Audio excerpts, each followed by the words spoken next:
I'm Jamie. I'm here at Heroescon 2018 with the Aficionados and Michael Cho.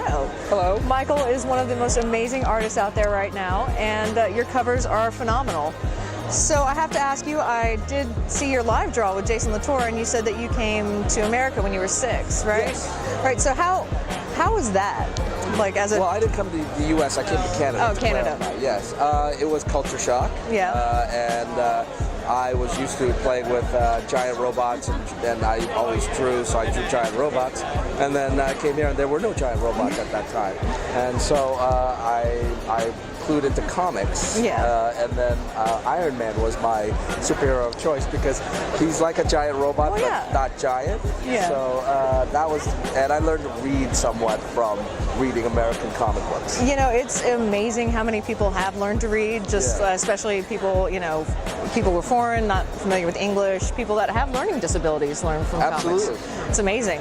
So now with your covers, I know there was a month that you did what, like 21 out of 25 covers for Marvel? Yes.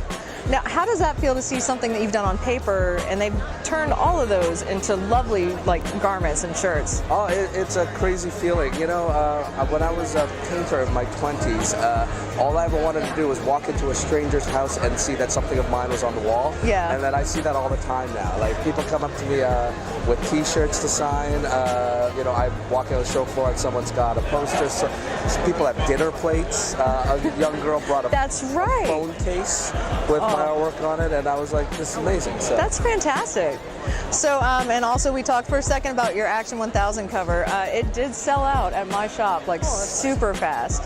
How did you get that job? Did they come to you, or? Yes, they contacted me, and DC said, would you draw a cover for Action Comics 1000, and then they explained that there would be 8 of them divided up to decades. And my head is immediately going, please God, let it be the 30s or 40s. Please God, let it be the 30s and 40s. And they said, we'd like you for the 1940s cover.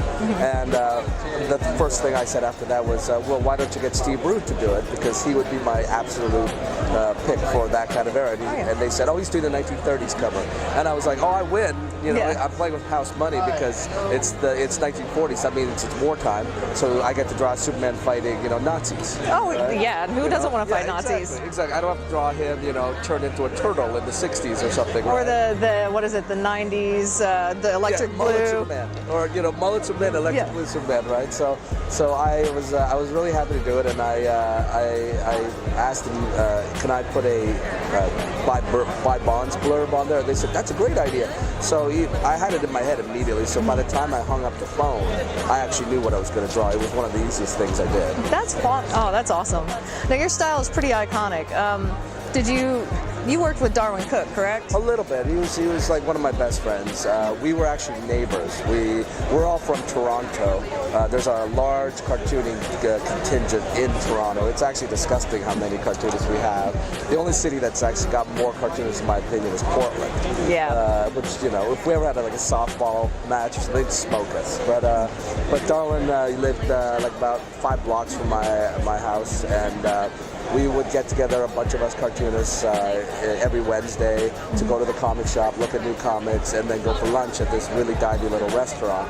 And so, yeah, I worked with him on a few small things. I have a large collection of artwork that we traded back and forth and things like that. That's awesome. Yeah, he was a great guy, one of a kind. Yeah. So what are you working on now?